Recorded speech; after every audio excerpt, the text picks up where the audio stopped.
Hey, welcome to May 6th, 2020. Quarantine is winding down, and so is the school year. Today, we're going to talk about the war in the Pacific. The United States gets involved in World War II, and they actually fight a war on two fronts, which is very difficult. And they do it basically alone. A little help from the Australians and some other people in the Pacific, but they fight a lot of these battles by themselves, mainly against the Japanese. The United States uses what they call an island hopping strategy. That means that you bounce from island to island and you get closer to mainland Japan, so that you'll have somewhere to launch from. And that's what island hopping is. All right, so a little bit of background information. Japan wanted to dominate Asia, just like Germany wanted to dominate Europe. So that was one reason why everybody was sore at them. Japan, like Germany, they didn't have the natural resources for a war machine, mainly oil and rubber. And this gets confusing later on. It doesn't actually get confusing. Not every war is about oil and rubber. This one happened to be. You're talking about the next step in the Industrial Revolution, and you have a ton of demand for oil and rubber that's coming up. To fund a war machine, you need lots of oil, especially because the German tanks um, used a lot of oil. They didn't have a Prius in 1937. You had very big engines. All right, so Japan invades Manchuria, which I'll show you here in a second, in 1931, and then they invade China in 1937. A lot of this has to do with oil and rubber. In 1939, in response to Japan invading China, the United States stops trading oil with Japan. And this is where the Japanese really start to get bent out of shape. They kind of think that the oil is theirs and they want that oil. But the United States puts an embargo against Japan and stops trading it. All right, so this map that you're seeing right here is all about island hopping, or if you can't spell like me, island hoping. Do that every year. Luckily this year I can kind of navigate the spelling waters. All right, so the war starts out, and what you don't know about Japan is that they have the entire Pacific dominated. Just like Germany had all of Europe dominated, we get in the war late, and all of this yellow and green is what Japanese gained. The Japanese gained. Here is tiny Japan, and they go all the way into Manchuria, all the way into China and take Beijing, which is the biggest city in China, into Thailand, Indochina, all the way down through the East Indies, through the Philippines, and really, really, really close to Australia. So Australia is definitely involved, and New Zealand is definitely involved in World War II when it comes to the Pacific. They are our main ally here, and we spend a lot of our soldiers spend a lot of time in Australia. So the other thing that you'll notice is that the Alaskan Islands run all. Japan is in the United States, and they're up here in Alaska, and they've taken over Alaskan Islands. There's nothing there, so they don't stay for very long. Now, the turning point in the Pacific is the Battle of Midway. And the Battle of Midway is kind of a funny turning point because when it comes to land, there's just not much there. The United States absolutely dominates the Battle of Midway. It's a hard fought battle. But where the United States shines throughout World War II, and this is a theme, is their ability to replace destroyed objects.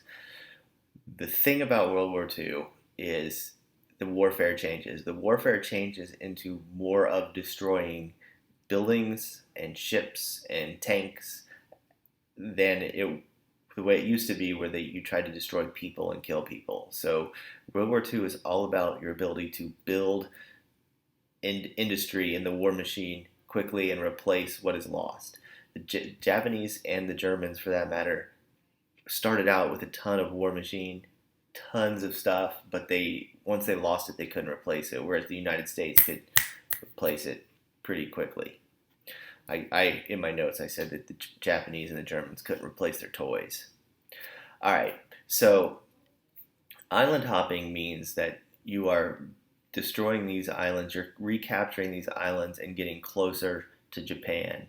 So you can see right here that early on have to take over Guadalcanal, which is one of the first ones that we take over. And this is mainly to free up New Zealand and free up Australia because that's where they're going next. We take over all of these islands up into the Philippines, and there is some controversy about whether we actually needed to take the Philippines or not, but we're just going to go with it for our textbook's sake.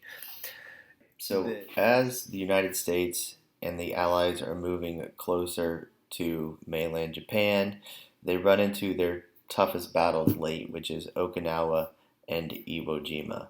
These two islands that are super close. Now, I forgot to say this earlier, and I should have said it should have been one of the first things out of my mouth. But the reason that they can't just launch from Pearl Harbor is because they don't have the range that they do now. Range is the distance traveled. They can't fly a plane to Japan and bomb it and make it home without running out of gas. So it becomes a logistical issue. So the key islands that they have to take over are Iwo Jima and Okinawa.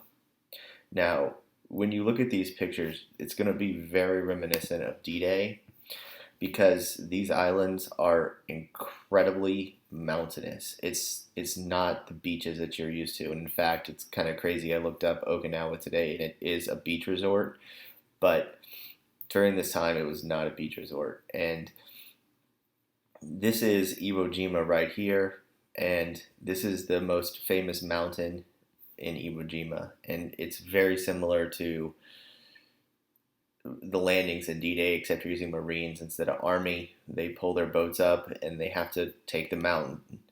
This is the most famous picture that has come out of the Battle of Pacific. It's raising the flag on Iwo Jima, and this is actually a pretty crazy story. If you care, if not, just fast forward to the next slide. But this is actually the second time that the flag was raised. A senator pulls up in his boat after the battle is over, and he's super pumped up, and he sees a flag flying up here on this mountain, and he says, "Hey, I want that flag for my office."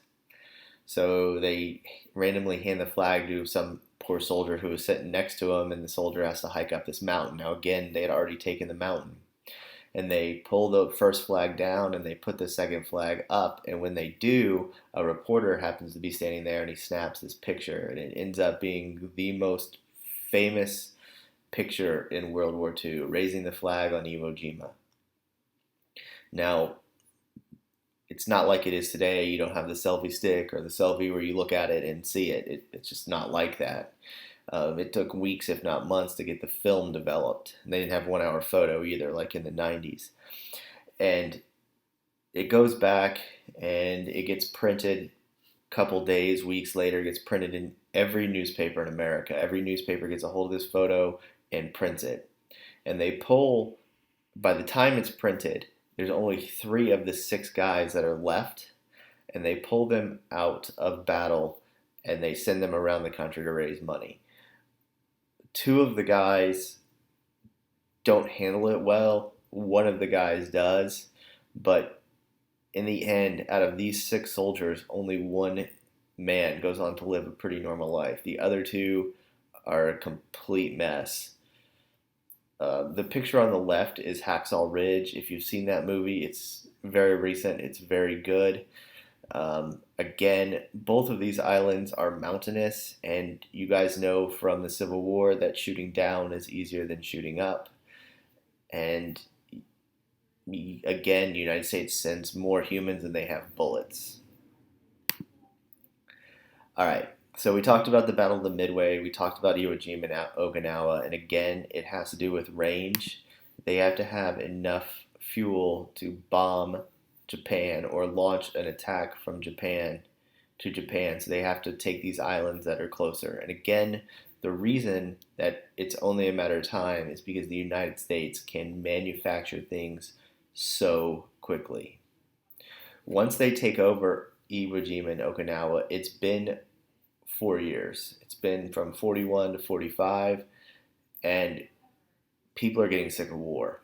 And FDR is gone, and Harry Truman is in charge. They developed the atomic bomb. You have Fat Boy and Little Man, Fat Boy and Little Man. And there's a big debate that happens. Do we invade, land-based invasion like we did in Europe, or do we drop the bomb? Now, you also need to know that the Soviet Union is done in Europe, and they're coming across right now. So the Soviet Union's plan is to attack Japan from the north and from the east, from the west to the east. I always get those mixed up. When they're on their way to attack, so the United States pulls a power move. They have these atomic bombs, and they don't really want to spend time invading Japan. So on August 6th, on August 3rd, they call up the Emperor of Japan and they go, "Hey, Emperor of Japan, either surrender or we're going to blow you off the face of the earth." Japan's like, "We're not surrendering." 3 days later, they drop the bomb on Hiroshima. They call them up on August 7th and they're like, "Hey, Japan, surrender or we're going to blow you off the face of the earth." "We're not surrendering." Boom. Nagasaki. At that point, Japan finally calls and surrenders. And that is the end of the war. We got a little bit out of order here. We're going to go back and talk about the war in Europe on Monday. So, just so that nobody is confused, VJ Day is the Victory in Japan Day. That's what ends the war. Europe is first, Japan is second. And I'm sorry we got out of order. I got a little confused on my days and how many days we had left. So the dropping the bomb in Hiroshima and Nagasaki is the end of the war. And the United States has taken over all of these islands, and 3 things in life you can count on: death, taxes, and America winning wars. Y'all have a great day. We'll be in touch.